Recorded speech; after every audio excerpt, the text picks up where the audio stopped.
ଦିନେ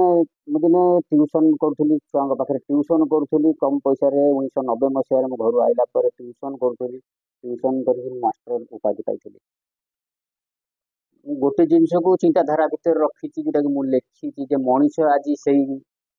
ମାନେ ଆଧ୍ୟାତ୍ମିକ ଚିନ୍ତାଧାରା ଭିତରେ ବଞ୍ଚିଛି କିନ୍ତୁ ତାର ପରିବର୍ତ୍ତନ ଆଶା କରୁଛି ଯୋଉଟାକି ଆମର ଆଇନ ବୋଲି ଗୋଟେ ଜିନିଷ ରହିଛି କିନ୍ତୁ ଆଇନ ପ୍ରତି ଆଇନର ଭୟ ନାହିଁ ବୋଲି ମୁଁ ଅନୁଭବ କରି ମୋତେ ଭଗବାନ ଦିନେ ଲେଖା କରେଇଥିଲେ ମୁଁ ନିଜେ ଲେଖି ନାହିଁ ମୁଁ ତ ସାଧାରଣ ମଣିଷ ଲେଖିଲି କେମିତି ମୋତେ ଦୈବ ଶକ୍ତି ମୋତେ ସବୁ ଲେଖା କରେଇଛନ୍ତି ଦୈବ ଶକ୍ତି ତାଙ୍କୁ ଧନ୍ୟବାଦ କାହିଁକିନା ସଂସାର ବୋଧେ ପରିବର୍ତ୍ତନ କିଛି ଆଶା କରିଛନ୍ତି ଏଇଟା ଲେଖା କରିଛନ୍ତି ମୁଁ ଗୋଟେ ବ୍ୟାନରରେ ଲେଖିଛି ସଂସାର ବିଚିତ୍ର ମିତ୍ର ବିଚାର ପୂର୍ଣ୍ଣ ବିଚାର ପୂର୍ଣ୍ଣ ବିକାର ହିଁ ପାପ ଏ ଭ୍ରମ ମଣିଷର ନିର୍ଣ୍ଣାୟକ ଅଭିଶାପ ସଂସାର ଗଢିଛି ଯିଏ ସତ୍ୟ ଜାଣେ ସିଏ ମଣିଷ ଆମେ ନାମକ ମାତ୍ର ମଣିଷ ଆଜି ସେ ଆଧ୍ୟାତ୍ମିକତା ଚିନ୍ତା ଭିତରେ ବଞ୍ଚିଛନ୍ତି ତୁ କାହାକୁ କିଛି କହିପାରୁନାହାନ୍ତି ଜଣେ 5 ବର୍ଷ ଶାସନ କରିଛି ତାକୁ କହୁଛନ୍ତି ସେ କହୁଛି ମୋତେ ସେ କରେଇଦେଲାନି ସଂସାର କହୁଛି ଠିକ ଅଛି କରେଇଦେଲାନି କାହିଁକିନା ସେ ଆଧ୍ୟାତ୍ମିକ ଚିନ୍ତାଧାରା ଭିତରେ ବଞ୍ଚିଛନ୍ତି ଯେ ସଂସାର ଗଢିଛି ଯିଏ ସିଏ ଜାଣିଛି ଆମେ ମଣିଷ ଯାହା ଆସିଥିଲା ସେୟା କରିଛି ତାକୁ କରେଇଦେଲେନି ବୋଧେ ସେ କରୁଛି କିନ୍ତୁ ନା ଯଦି ଜଣଙ୍କର ଇଚ୍ଛା ଶକ୍ତି ଥିବ ଜଣଙ୍କର ଇଚ୍ଛା ଶକ୍ତି ଥିବ ସେ କରିପାରିବି ନାହିଁ ବୋଲି ଜିନିଷ କେବେ କହିବ ନାହିଁ ସେ ପ୍ରତ୍ୟେକ ଜିନିଷ କରିକି ଦେଖେଇବ ଯୋଉ ଦିନ ପାରିଲ ନାହିଁ ସେଦିନ ତମେ ଜନସାଧାରଣ ପାଖରେ ପ୍ରକାଶ କଲ ନାହିଁ ଯେ ମୋତେ କରେଇ ଦଉନାହାନ୍ତି ମୁଁ କରିପାରିଲି ନାହିଁ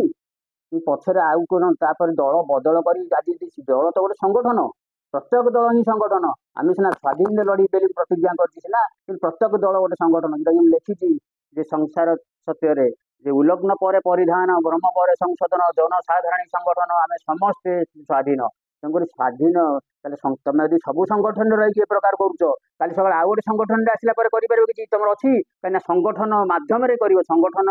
ପ୍ରବକ୍ତା ଅନୁସାରେ କରିବ ସଂଗଠନ ଯାହା କହିବ ତମେ କରିବ କାଲି ଯଦି ତମେ ଫେର ଭୁଲ କର ତାହେଲେ ଲୋକଙ୍କ ପାଖରେ ଆସିକି କହିବ ଯେ ସେ ସଂଗଠନ ବି ମୋତେ କରେଇଦେଲାନି ଏ ସଂଗଠନ କରେଇଦେଲାନି ନାହିଁ ଯଦି ସମସ୍ତେ କରେଇ ଦଉନାହାନ୍ତି ଭାବୁଛ ତାହେଲେ ସଂସାର ସତ୍ୟ ସ୍ୱାଧୀନ ସଂଗଠନରେ ସାମିଲ ହୁଅ ସବୁ ଦଳ ବହିଷ୍କାର କର ତମେ ଏ ପ୍ରକାର କହିକି ତମେ ଭାବୁଛ କି ଯେକୌଣସି ଦଳ ହଉ ସେମାନେ କଣ କରୁଛନ୍ତି ନା ଗୋଟେ ମୁଁ ସେଇଥିପାଇଁ ଲେଖିଛି ହେ ଈଶ୍ୱର ହୁଙ୍କାରେ ଦସ୍ୟୁ ରତ୍ନାକର ଚୋର ହୁଙ୍କାରେ ରାମ ନାମ ସତ୍ୟର ସଂସାର ଏଠି ବିଚିତ୍ର ସଂସ୍କାର ତେଣୁ ଚୋର ସଂସ୍କାର ଅଲଗା ରାମ ନାମ ସଂସ୍କାର ଅଲଗା ରାମ ନାମ ସଂସ୍କାର ଅଲଗା ତେଣୁ ଯଦି ତମେ ଚୋର ସଂସ୍କାର କାହିଁ ସାମିଲ ହଉଛ ତମେ ଯଦି ଆସୁଛ ନିଜେ ଗୋଟେ ଦଳ କର ମୋ ଭଳିଆ ନିଜେ ଗୋଟେ ସଂଗଠନ କର ଯେ ଗୋଟେ ଦଳ କର ସଂସାର ସତ୍ୟ ସ୍ୱାଧୀନ ବୋଲି କରି ଗୋଟେ ଦଳ ମୁଁ ନିଶ୍ଚିତ ତିଆରି କରିବି ବୋଲି କହିବାଟା ଆମର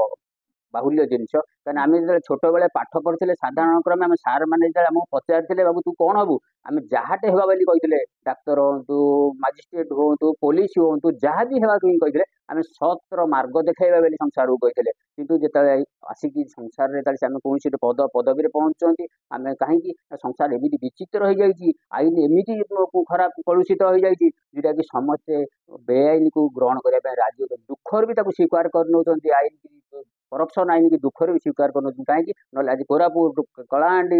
କୁଆଡେ ଟ୍ରାନ୍ସଫର ହେଇଯିବ ନହେଲେ ମୃତ୍ୟୁ ମୁଖରେ ଆମକୁ ପଡିବାକୁ ପଡିବ କାହିଁକିନା ସତ୍ୟ ସଂସାରକୁ ଆଣିବାକୁ ହେଲେ ମୃତ୍ୟୁ ନିଶ୍ଚିତ ତେଣୁକରି ମୁଁ ଏଇଥିପାଇଁ ବାହାରିଛି ବରଂ ମୋତେ ମୃତ୍ୟୁ ଦଣ୍ଡ ମିଳୁ କିନ୍ତୁ ସଂସାରକୁ ସତ୍ୟ ଦେଖିବି ଆଇନର ଯଦି ଆଇନ ପ୍ରତି ଭୟ ରହେ ତାହେଲେ ସଂସାରରେ ସତ୍ୟ ନିଶ୍ଚିତ କରି ନିର୍ବାଚନ ପ୍ରତ୍ୟେକ ନିର୍ବାଚନ ମଣ୍ଡଳୀ କି ଅର୍ଥ ଆସୁଛି ଆଜିକାଲି ସେମିତି ନାହିଁ ଯେ କୋଉଠି ଯାଇକି କୌଣସି ମୁହିମ କରିକି ଆଣିବାକୁ ପଡୁନାହିଁ ପ୍ରତ୍ୟେକ ନିର୍ବାଚନ ମଣ୍ଡଳୀ କି ବଜେଟ ହେଇକି ଆସୁଛି ଆପାତତଃ ଆପଣ ସରକାରଙ୍କ ଯୋଉ ମୁହିମ ରହିଛି ସରକାରର ଯୋଉ ଆପଣଙ୍କର କଳ ରହିଛି ସେମାନଙ୍କୁ ନେଇକି ପ୍ରତ୍ୟେକ ଜିନିଷ କରିପାରିବେ ଯଦି ନିଜର ଇଚ୍ଛା ଶକ୍ତି ଥିବ ଯଦି ଇଚ୍ଛା ଶକ୍ତି ନିଜର ଥାଏ ସବୁ ଜିନିଷ କରିପାରିବେ ମୁଁ ପ୍ରଥମ ଶପଥ କରୁଛି ପିସି ବୋଲି ଗୋଟେ ଜିନିଷ ସଂସାରରୁ ଉଠେଇବି ସାବୁନ ପେଷ୍ଟରୁ ଆରମ୍ଭ କରିବି ଛୋଟରୁ ଯୋଉଟା କି କାଲି ସକାଳେ ସମସ୍ତେ ପିସି ମୋର ଆବଶ୍ୟକତା ମୋର ତ ନାହିଁ ମୁଁ କାହାକୁ ସେ ଜିନିଷର ହସ୍ତକ୍ଷେପ କରିବାକୁ ଦେବି ନାହିଁ କାହିଁକି ନା ସେସବୁ ହଉଛି ସରକାରୀର ସେସବୁ ହେଉଛି ଜନସାଧାରଣଙ୍କର ତେଣୁ ତାଙ୍କ ଦେହରେ ପିସି ବାହାର କରି ନେଇକି ମୁଁ ମୋ ରୋଜଗାର ଆଗରେ ଦେଖିବି କାହିଁକିନା ମୁଁ ଖର୍ଚ୍ଚ କରିଥିଲି କେତେ ରୋଜଗାର କରିବି କେତେ ମୁଁ ଖର୍ଚ୍ଚ କରିବି ନାହିଁ କି ରୋଜଗାର କରିବି ନାହିଁ ଭାବରେ ଭାବିଛି ମୁଁ ଯେହେତୁ ମୋ ପାଖରେ ପଇସା ନାହିଁ ମୁଁ ସେଥିପାଇଁ ଗୋଟେ ବ୍ୟାନର ଲେଖିଛି ଧନ ଆଂଶିକ ମନ ମାନସିକ କିଣା ବିକାର ସଂସାର ଭ୍ରମର ପ୍ରଚାର ଏଇଟା ମୁଁ ଲେଖିଛି ଗୋଟେ ବ୍ୟାନର ଯେହେତୁ ମୋ ପାଖରେ ପଇସା ନାହିଁ ମୁଁ ଏଥିପାଇଁ ଲେଖିଛି ଧନ ଆଂଶିକ ମନରେ ମାନସିକ ଅଛି କାହିଁକି ନା ମୋତେ ଭଗବାନ ଏଇ ଜିନିଷ ଗୁଡା ପ୍ରେରଣା ଦେଇଛନ୍ତି ମୁଁ ଲେଖିଛି ତେଣୁକରି ମୁଁ ଗୋଟେ ସତ୍ୟ ଚାହୁଁଛି ଆଇନ ପ୍ରତି ଭୟ ହବା ଦରକାର ଆଇନର ଯଦି ଆଇନ ପ୍ରତି ଭୟ ହବ ସଂସାର ପରିବର୍ତ୍ତନ ହବ କାହିଁକିନା ଆଜିକା ଡେଟ୍ରେ ମନେ ରଖିଥାନ୍ତୁ ଯେ ଗୋଟେ କରପସନକୁ ଆଇନ ସାଥ ଦଉଛି ପ୍ରତ୍ୟେକ ଛୋଟ ମୁଦ୍ଦା ଦେଖନ୍ତୁ ପ୍ରତ୍ୟେକ ଛୋଟ